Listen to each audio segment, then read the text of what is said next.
21 అవతారాల్ని ఒక్కసారి స్మరిస్తే చాలు. ఈ 21 అవతారాల్ని ఒకసారి వింటే చాలు. వాటి పేర్లు విన్నంత మాత్రం చేత విష్ణు ప్రీతికి పాత్రుడవుతాడు. వేరొక్కసారి జాగ్రత్తగా వినండి.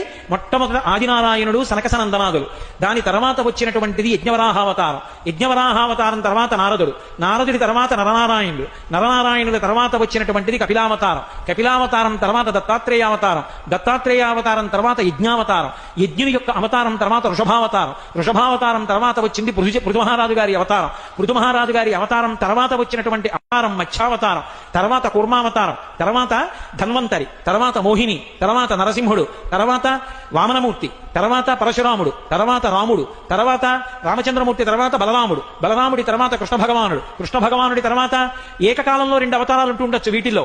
కృష్ణావతారం, కృష్ణావతారం తర్వాత బుద్ధావతారం, బుద్ధావతారం తర్వాత కల్కి అవతారం. మొత్తం 21 అవతారాలు. Download ShareChat.